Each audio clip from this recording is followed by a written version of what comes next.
pemirsa, masuk hari ke-8. Proses pencarian korban reruntuhan gedung Pondok Pesantren Al-Quds ini di Buduran, Sidoarjo, Jawa Timur masih terus berlanjut. Basarnas menyebut 65 orang meninggal, 8 orang masih belum ditemukan.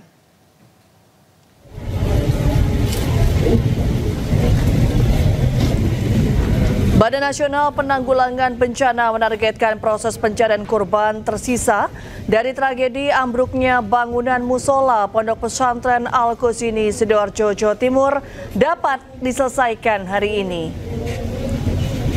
Hari ini, tim SAR gabungan kembali mengevakuasi 5 jenazah dan 1 potongan tubuh. Jenazah kemudian dibawa ke Rumah Sakit Bayangkara, Surabaya untuk proses identifikasi.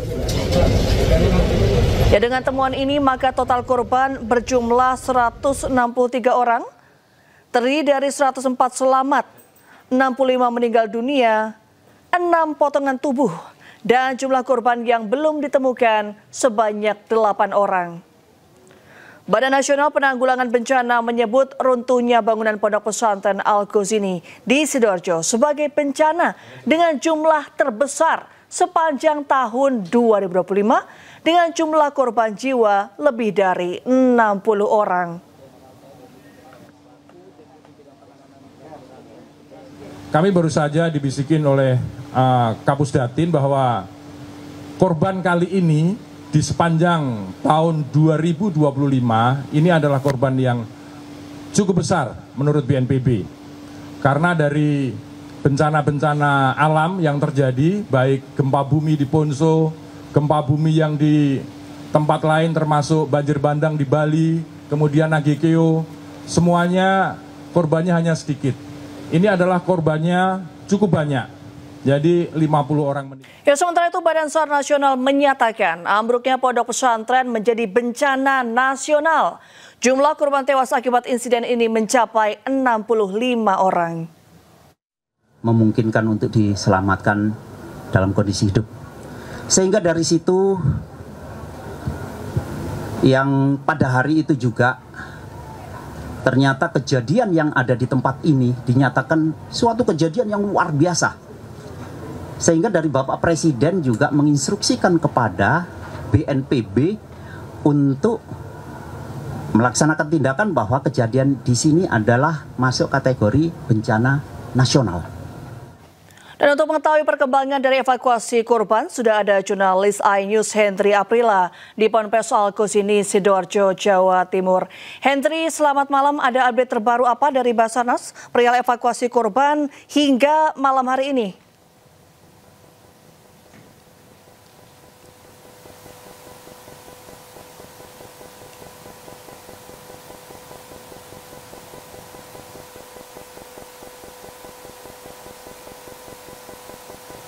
Ya, mohon maaf pemirsa, sepertinya ada sedikit kendala. Ya, dan kita langsung ke informasi selanjutnya pemirsa. Petugas gabungan tanpa lelah terus berjuang mencari dan mengevakuasi korban ambruknya gedung musola Pondok Pesantren Al-Quds ini di Sidoarjo, Jawa Timur. Mereka berkejaran dengan waktu.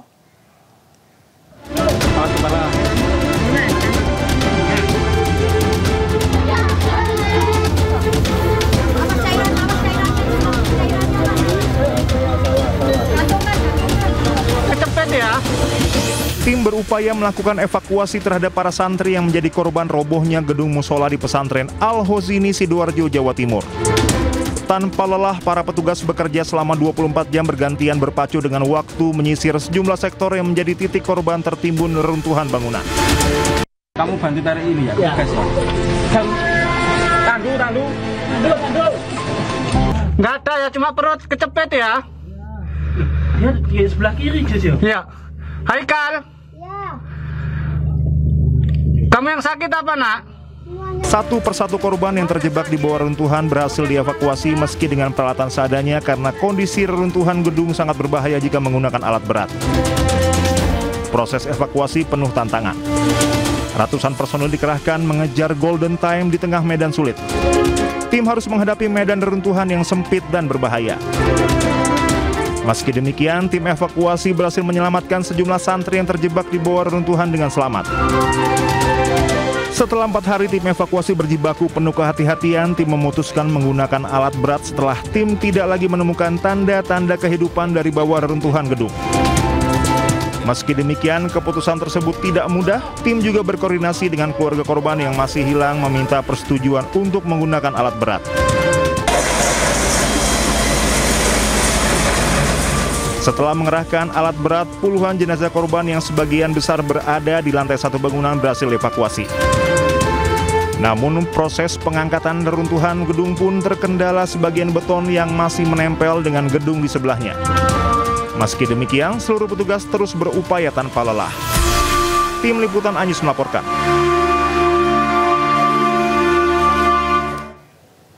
Ya pemirsa, kita kembali berupaya menghubungi rekan Hendri Aprila di Ponpes Al-Kozini, Sidoarjo, Jawa Timur terkait proses evakuasi di Ponpes Al-Kozini.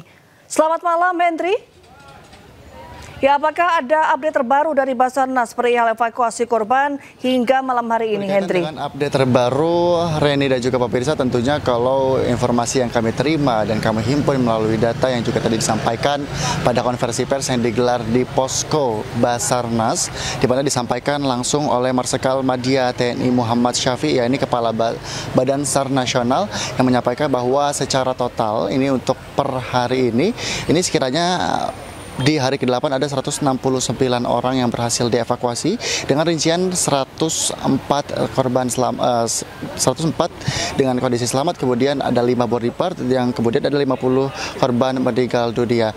Namun juga tadi pun disampaikan bahwa sekiranya dalam proses ini juga merupakan data korban yang berhasil dievakuasi dengan total tersebut ini masih dalam total yang bukan jumlah pasti. Tentu dalam proses evakuasi ini pun terus dilakukan pengupdatean data. Dan tidak hanya itu, Reni dan juga pemirsa, tentunya kalau berkaitan dengan proses evakuasi sendiri, ini memang hari ini berfokus pada proses penyisihan, bahkan juga proses dari pengangkatan sejumlah barang-barang ataupun runtuhan dari bangunan tersebut ataupun bangunan runtuhnya di musola Pondok Pesantren Al-Khozini Buduran, Sidoarjo, Jawa Timur, yang kemudian masih dilakukan proses evakuasi dan juga proses pengangkatan barang ataupun runtuhan tersebut selama 24 jam. Karena kalau kami pantau di Posko Basarnas maupun dari Posko BNPB sendiri ini melakukan atau menyediakan monitoring untuk memantau bagaimana proses evakuasi sendiri. Dan setidaknya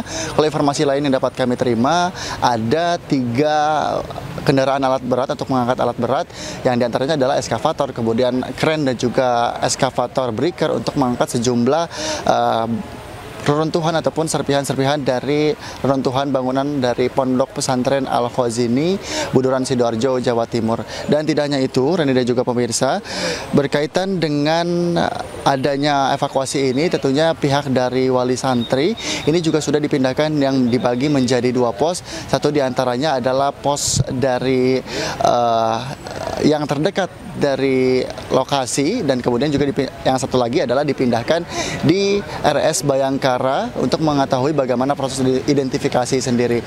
Dan tentunya kami pun terus memantau bagaimana pergerakan update dari jumlah korban yang berhasil ditemukan dan juga berhasil dievakuasi dengan kedua data yang berbeda, baik itu data yang kami terima dari Basarnas maupun dari BNPB. Sementara Reni, kembali ke Anda. Ya baik, Hendy, terima kasih atas laporan Anda. Kami masih akan terus menunggu update dari Anda. Selamat bertugas kembali dan selamat malam. Pemirsa, isak tangis mewarnai kedatangan jenazah santri korban musola Ponpes Al-Kozini. Keluarga korban di Bangkalan, Jawa Timur tidak kuasa menahan air mata saat melihat korban untuk terakhir kalinya.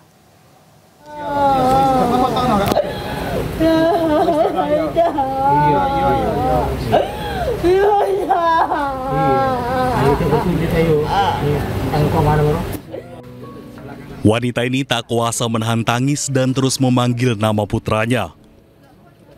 Ia tak percaya bahwa Daud Milal, putranya, turut menjadi korban tewas dalam musibah ambruknya pesantren Al-Khozini di Sidoarjo, Jawa Timur.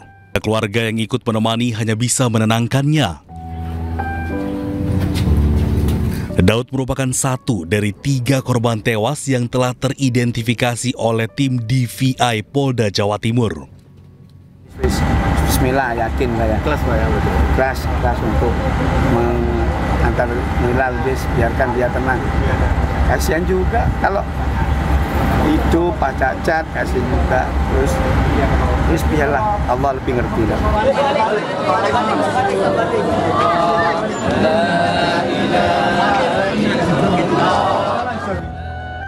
Isak tangis juga mewarnai kedatangan 2 jenazah santri korban ambruknya Ponpes di Bangkalan, Jawa Timur.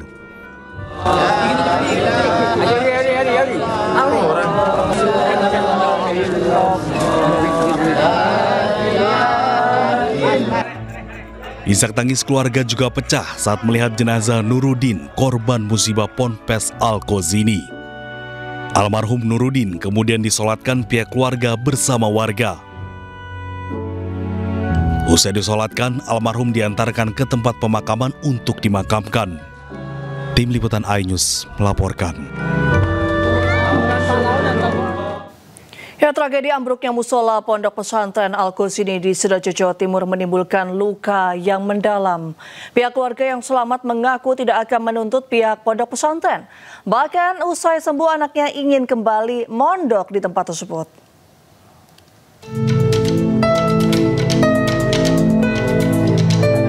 Syaiful Rosi Abdillah, 15 tahun, salah satu korban selamat tragedi ambruknya musola Pondok Pesantren Al-Kozini di Sidoarjo, Jawa Timur masih tergolek lemas di Rumah Sakit Umum Daerah Sidoarjo. Tim dokter memutuskan mengamputasi bagian pergelangan kaki kanannya karena syaraf dan otot yang rusak. Rosi mengaku meminta kepada tim penyelamat agar mendahulukan temannya untuk dikeluarkan dari reruntuhan musola yang ambruk. Setelah temannya berhasil diselamatkan, kemudian ada 2 orang penyelamat masuk dan mengebor cor-coran yang ada di kaki Rosi agar bisa diangkat dan kemudian dibawa keluar dari reruntuhan dengan selamat. Meski anaknya menjadi korban ambruknya musola Pondok Pesantren, Idrus, orang tua Rosi, memastikan tidak akan melayangkan gugatan hukum kepada pihak pondok pesantren. Idrus ikhlas dengan insiden yang hampir merenggut nyawa anaknya tersebut. Antren atau enggak, Pak? Enggak menuntut saya. Soal itu saya yakin apa yang dikatakan beliau itu adalah takdir Allah. Saya yakin seperti itu ya. Jadi artinya dengan musibah ini sudah ikhlas ya Pak ya? Ikhlas lah. Idrus juga akan menuruti kehendak anaknya untuk tetap mondok di pondok pesantren jika anaknya sudah sembuh nanti. Dari Sidoarjo, Jawa Timur, Yoyo Agusta, iNews melaporkan. Sementara itu, Presiden Prabowo Subianto meminta evaluasi.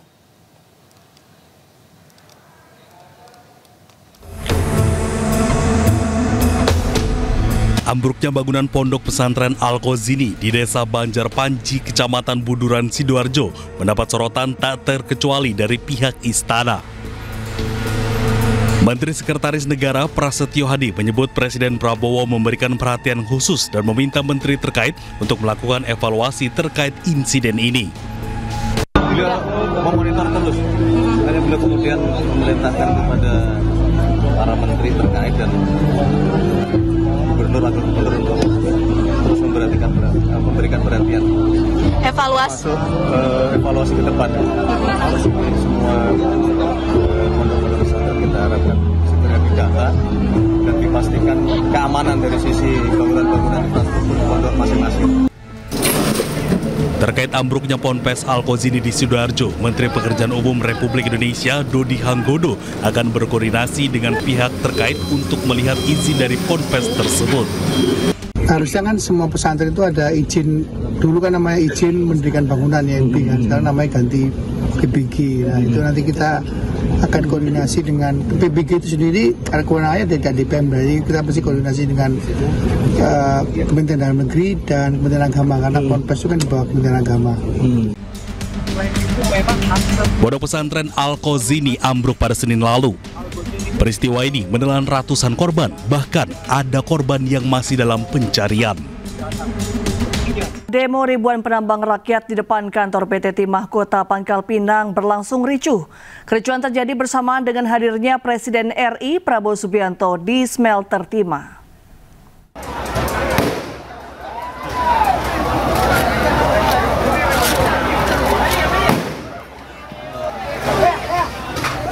Ribuan demonstran yang tergabung dalam aliansi Tambang Rakyat Bersatu langsung berhamburan saat petugas menembakkan meriam air.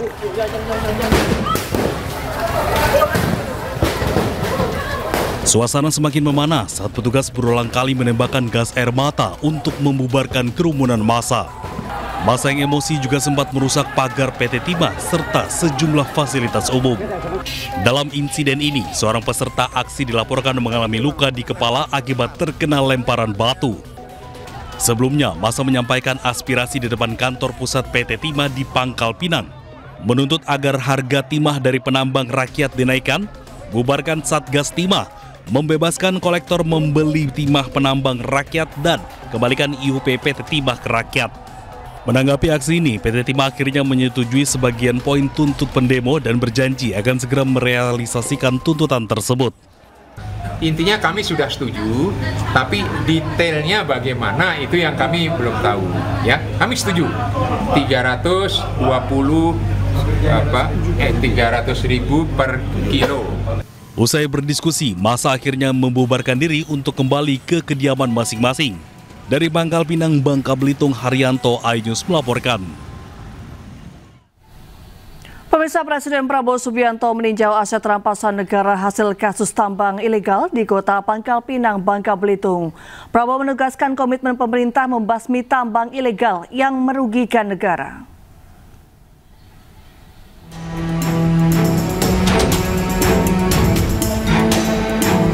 Presiden didampingi oleh Jaksa Agung, Panglima TNI dan sejumlah pejabat terkait menyaksikan langsung penyerahan 6 smelter hasil sitaan negara. 6 smelter tersebut merupakan bagian dari penindakan hukum terhadap perusahaan swasta yang melakukan pertambangan tanpa izin di kawasan PT Timah. Prabowo menyebut nilai aset yang berhasil disita mencapai sekitar 6 hingga 7 triliun rupiah. Tadi bersama-sama kita menyaksikan penyerahan rampasan negara dari perusahaan swasta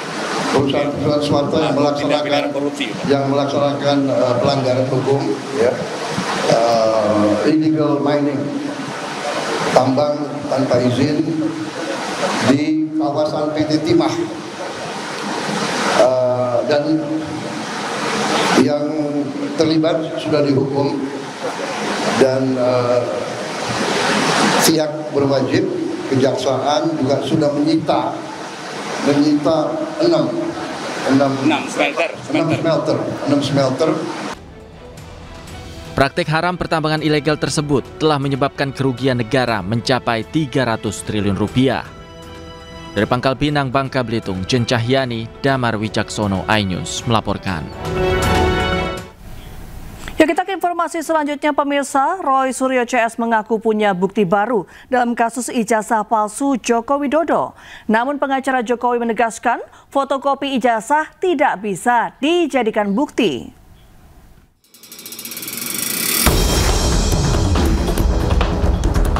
Tim Roy Suryo mengungkap temuan baru terkait dugaan ijazah palsu Presiden ke-7 Joko Widodo. Temuan baru tersebut menguatkan hasil penelitian digital forensik yang menyimpulkan dugaan ijazah palsu Joko Widodo.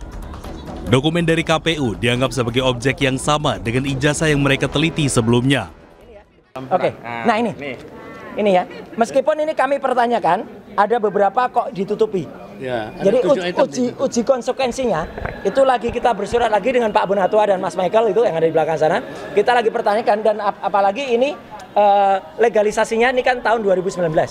Kita bersurat juga untuk yang legalisasi tahun 2014, itu juga kita minta legalisasi tahun 2005 di Jakarta, legalisasi tahun 2010 yang ada di Solo juga kita minta. Sementara itu, kuasa hukum Joko Widodo Yakub Hasibuan menegaskan fotokopi ijazah yang diklaim sebagai ijazah palsu adalah tidak benar. Oleh Bareskrim juga sudah dinyatakan asli karena sudah dilakukan lapor yang menurut kami sebenarnya tidak perlu sampai lapor. Namun proses hukum sudah berjalan dan sudah dipastikan itu asli sehingga dihentikan penyelidikannya.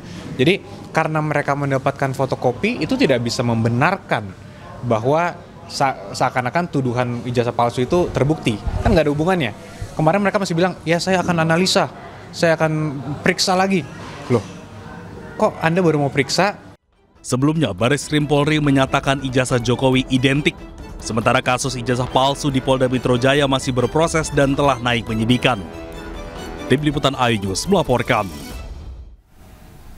Pemirsa, adik Yusuf Kalla, Halim Kalla, ditetapkan tersangka korupsi pembangunan PLTU 1 Kalbar periode 2008-2018.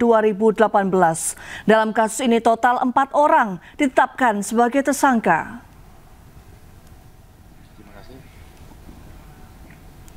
Penetapan tersangka adik Yusuf Kalla disampaikan Kepala Koordinator Pemberantasan Tindak Pidana Korupsi Polri, Irjen Cahyono Wibowo. Polisi juga menetapkan Dirut PLN periode 2008-2009, Fahmi Mohtar FM, sebagai tersangka. 2 tersangka lain dari pihak swasta, yakni RR dan HYL.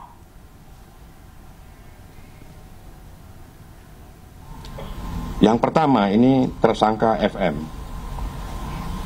Artinya di sini yang bersangkutan dia sebagai beliau sebagai direktur PLN saat itu. Terus kemudian dari pihak swastanya ini ada tersangka HK, kemudian ada tersangka RR dan juga pihak lain. Kejaksaan Agung meminta Majelis Hakim menolak pra-peradilan yang diajukan Nadiem Makarim. Sementara keluarga Nadiem berharap proses hukum berjalan dengan baik.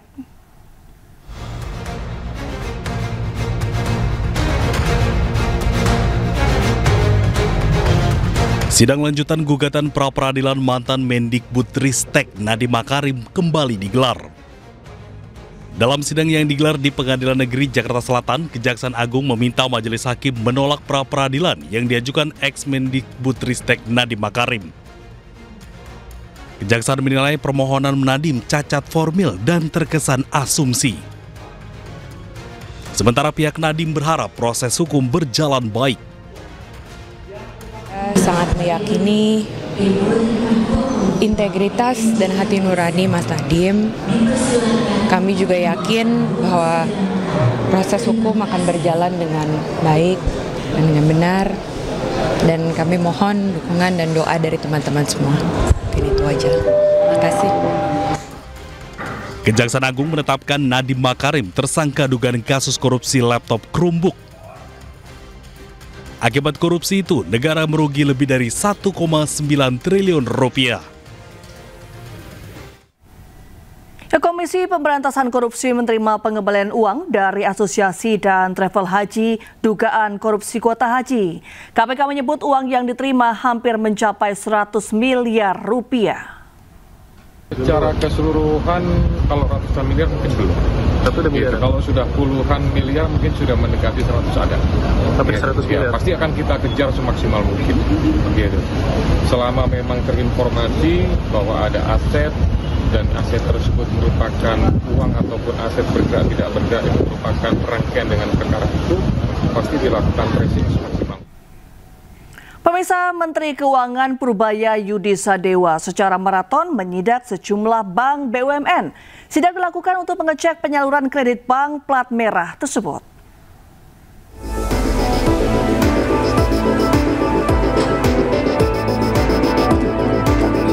Menteri Keuangan Purbaya Yudi Sadewa secara maraton melakukan sidak ke sejumlah bank pemerintah. Terbaru, Menteri Purbaya mendatangi Bank Mandiri. Purbaya disambut para pejabat bank dan kemudian duduk di tempat yang telah disediakan.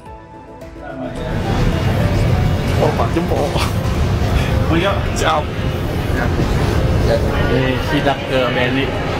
Kita mau lihat gimana kerja mereka. Baik, Pak. Sehari sebelumnya, Purbaya melakukan sidak ke Bank BNI untuk melihat kinerja bank BUMN tersebut.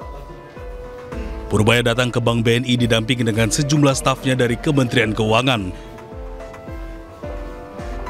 Menurut Purbaya, sidak dilakukan untuk melihat bagaimana bank menyalurkan kredit. Saya pengen tahu juga proyeksi kredit mereka seperti apa ke depan. Yang kedua, saya pastikan uang itu tidak dipakai membeli dolar sehingga memperlemah nilai tukar. Saya akan cek bank yang lain juga seperti itu. Saya minta buka rekeningnya mana uang kamu yang stok. kira-kira dolar kamu berapa lah, sekarang sekian, minggu yang lalu berapa, sebulan yang lalu berapa, saya cek naik apa enggak. Untung BNI nggak naik, kalau naik susah dia. Jadi sebelumnya Menteri Purbaya mengucurkan dana sebesar 200 triliun rupiah ke sejumlah bank pemerintah. Dana tersebut digunakan untuk memacu pertumbuhan ekonomi Indonesia. Seekor macan tutul masuk ke kamar hotel di kawasan Sukasari, Kota Bandung, Jawa Barat. Informasi selengkapnya akan kami hadirkan usai jeda. Tetaplah bersama kami.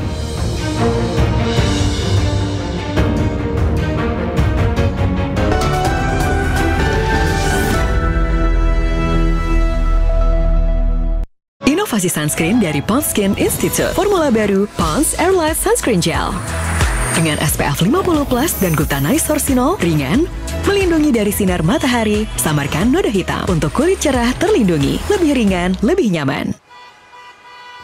Hujan angin disertai angin kencang terjadi di Jember, Jawa Timur. Akibatnya sejumlah rumah rusak dan truk tertimpa pohon.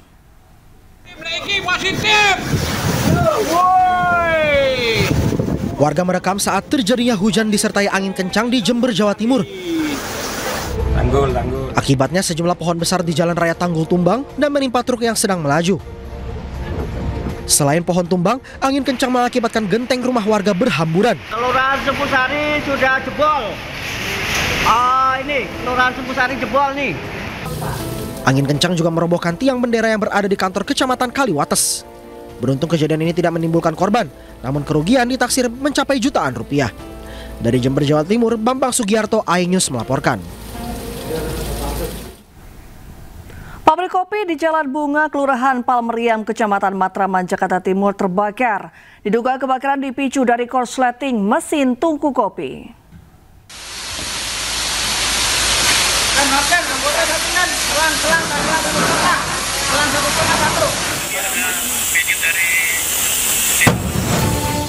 Kepulan asap dan kobaran api membakar sebuah pabrik kopi yang berada di Jalan Bunga, Kelurahan Palmeriam, Kecamatan Matraman, Jakarta Timur.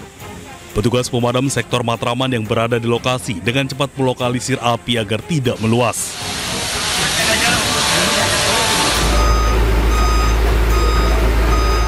Para karyawan yang panik bahu-membahu mencoba mengeluarkan barang seperti gas dari dalam pabrik keluar ruangan. Diduga kebakaran tersebut dipicu dari mesin tungku kopi yang tengah dinyalakan. 13 unit mobil damkar dikerahkan ke lokasi untuk padamkan api. Sementara tadi informasi dari saksi adalah kulit kopi itu terkena paparan panas dari blower panas ya. Jadi karena juga terlalu panas mungkin. Tidak ada korban jiwa dalam kebakaran ini, api bisa dipadamkan 1 jam kemudian. Dari Jakarta, Rizky Faluvi, iNews melaporkan. Pemirsa, warga Lemah Abang, Cirebon, Jawa Barat dikagetkan dengan kemunculan bola api di langit pada Minggu malam. Tuh! Tuh!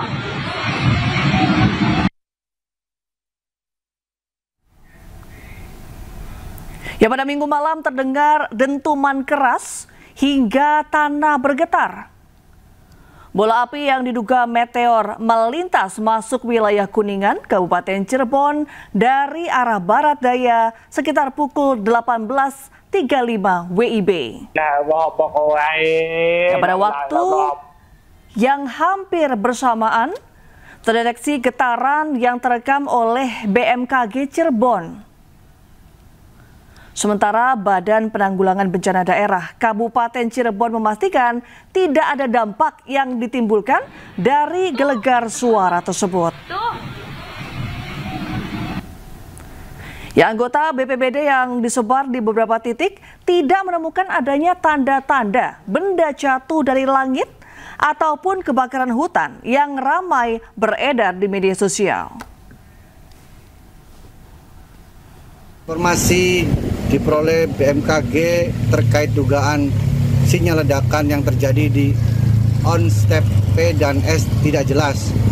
Dan dari warga melalui medsos seperti melihat adanya info jatuhnya meteor di Desa Beber, Desa Belawa, serta tol Ciperna.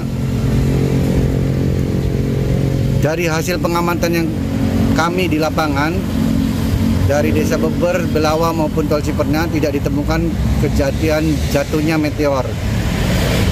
Jadi kami himbau kepada masyarakat tidak perlu panik dan tenang, jangan menyebarkan berita hoax. Kami juga mohon diberikan waktu untuk terus melakukan pengecekan. Sampai dengan saat ini kami koordinasi dengan BPBD, koordinasi dengan berbagai pihak, belum ada yang menyatakan bahwa kejadian itu. Seekor macan tutul masuk ke kamar hotel di kawasan Sukasari, Kota Bandung, Jawa Barat. BKSDA Jabar belum bisa memastikan apakah macan tutul tersebut merupakan macan yang lepas dari Lembang Parsu beberapa waktu lalu.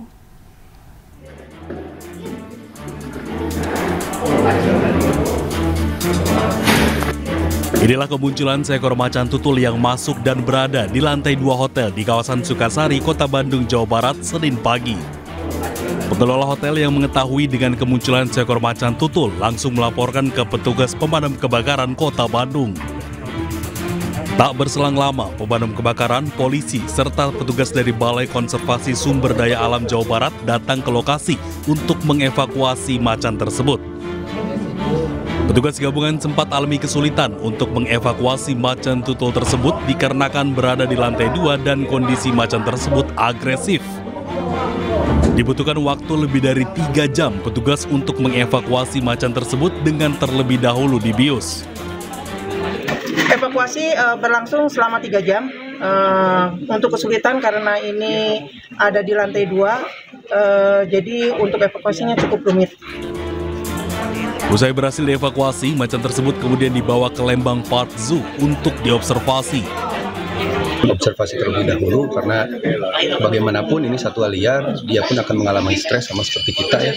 Jadi akan diobservasi terlebih dahulu, setelah diobservasi direncanakan sesuai arahan pimpinan, kita akan lakukan rehabilitasi sementara. Setelah dilakukan observasi, macan tutul Jawa tersebut direhabilitasi sementara di Pusat Penyelamatan Satwa Cikananga di Sukabumi, Jawa Barat. Dari Bandung, Jawa Barat, Jupita Melana, Ayus melaporkan. Kembali di Ayus Prime, pemirsa, pemain timnas Indonesia yang berkarir di benua Eropa dan Amerika akhirnya tiba di Jeddah, Arab Saudi jelang laga hidup mati pada putaran keempat kualifikasi Piala Dunia 2026 zona Asia.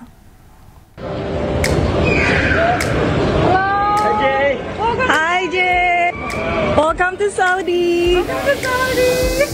Ya, para pemain yang tiba adalah Jay Izes, Nathan Joaon, Justin Hubner, Mauro Zylstra, dan Martin Pas. Kedatangan mereka melengkapi skuad Garuda yang bersiap menghadapi 2 laga melawan tuan rumah, yakni Arab Saudi dan Irak. Total semua 29 pemain sudah bergabung untuk pemusatan latihan di Jeddah. Ya, dengan semakin lengkapnya skuad, pelatih timnas Patrick Kluivert kini memiliki banyak opsi untuk menentukan formasi terbaik. Hi Jay, welcome to Saudi. Hi. Ya, sementara 2 hari jelang melawan Arab Saudi dalam lanjutan kualifikasi Piala Dunia, pemain timnas Indonesia berusaha lewat jalur langit menjalan umroh di Tanah Suci Mekah.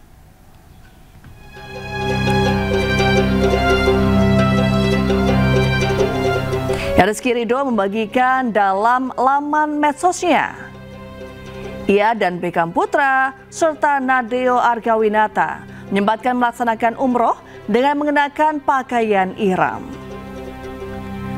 Selain persiapan teknis jalur langit ditempuh, semoga kemenangan diraih timnas Indonesia. Ya, selain menghadapi tuan rumah Arab Saudi pada Rabu mendatang, timnas nantinya juga akan menghadapi Irak pada 11 Oktober di Stadion King Abdullah Sports City. Diharapkan dalam 2 laga ini timnas bisa meraih kemenangan.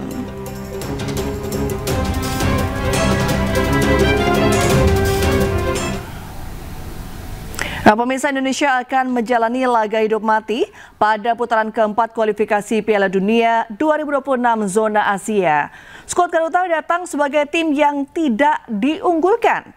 Namun begitu, CIZ dan kawan-kawan tetap optimis bisa menjungkir balikan keadaan.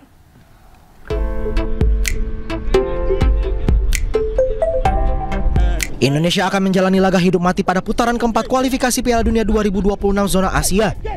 Skuad Garuda datang sebagai tim yang tidak diunggulkan. Digelar di Arab Saudi, tidak sedikit yang memprediksi timnas Indonesia akan kesulitan. Bahkan bisa meraih 1 poin saja sudah merupakan mujizat bagi timnas. Sebagai tim tamu memang tekanannya sangat berat dan tekanan publik Indonesia juga lumayan besar sehingga mudah-mudahan tidak menjadi beban bagi Jai Isdes dan kawan-kawan. Bagi saya untuk hasil imbang saja ini sudah cukup berarti karena menghadapi tuan rumah memang dimanapun tidak mudah. Mudah-mudahan bisa mencuri poin, kalau menang ya itu mukjizat, dan bisa mencuri poin yang lebih banyak ketika menghadapi Irak dalam pertandingan selanjutnya. Menanggapi prediksi yang ada, sang manajer timnas Sumarji mempersilahkan jika skuad Garuda tidak diunggulkan. Ini malah menjadi pemantik semangat dan skuad Garuda bertekad untuk bisa membanggakan bangsa Indonesia. Silah-silahkan saja, dan itu justru menjadikan pemantik bagi kami, bagi para pemain untuk bisa berbuat lebih baik lagi, bekerja dengan keras dan berjuang untuk bangsa dan negaranya. Kembali lagi ini adalah pertarungan hidup dan mati, dan kami ingin memenangkan pertarungan itu. Kami sudah bertekad dengan penuh semangat untuk bisa mengharumkan nama bangsa dan negara di kancah internasional. Memang peluang timnas Indonesia nyatanya sangat kecil jika dibandingkan Arab Saudi dan Irak. Namun bola itu bundar.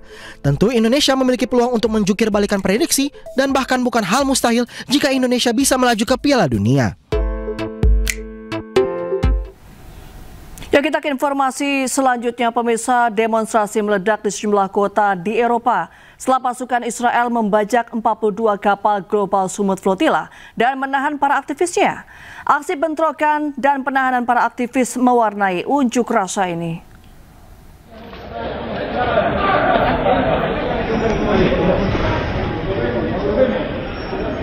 Polisi bentrok dengan demonstran yang berunjuk rasa untuk mendukung Palestina di Madrid, Spanyol pada hari Sabtu.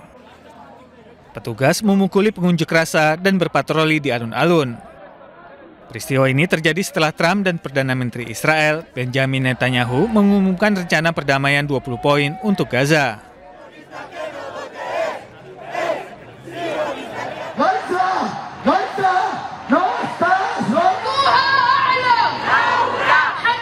Bentrokan pecah di Barcelona, Spanyol pada hari Sabtu ketika ribuan demonstran pro-Palestina berunjuk rasa untuk menuntut pembebasan para aktivis Global Summit Flotilla yang ditahan Zionis Israel. Ketegangan meningkat ketika sekelompok pengunjuk rasa merusak beberapa gerai komersial pro-Israel.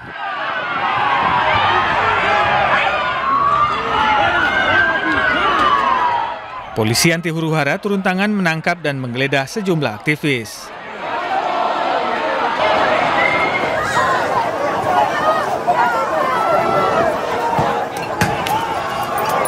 Demonstran pro-Palestina di Paris, Prancis bentrok dengan polisi selama protes terhadap intersepsi pasukan pertahanan Israel terhadap armada kapal yang menuju Gaza.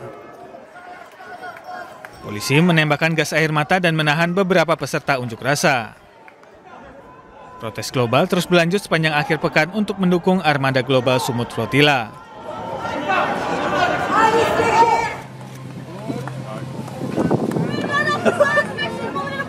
Polisi menangkap hampir 500 demonstran pro-Palestina dari segala usia yang berkumpul di dekat Trafalgar Square, London.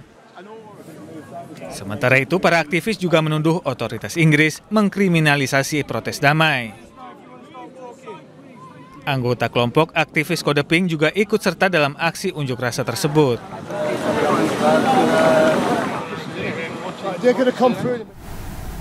Ya, warga Gaza menyambut gembira keputusan Hamas yang menyetujui proposal perdamaian oleh Presiden Trump.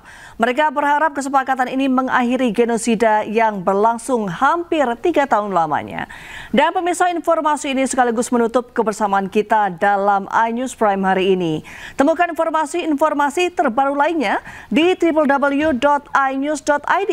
Cuplikan tayang berita iNews dapat Anda saksikan di kanal YouTube @officialinews. Saat lagi rekan saya Gede Satria akan membawakan program Ais Malam. Saya Reni Armsari pamit undur diri. Selamat malam dan sampai jumpa.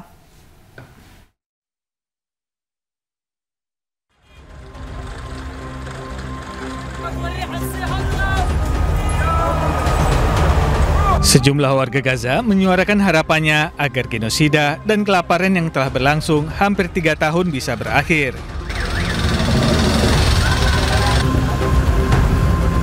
Hal ini terjadi setelah Hamas mengumumkan penerimanya terhadap rencana perdamaian yang diusulkan Presiden Amerika Serikat Donald Trump.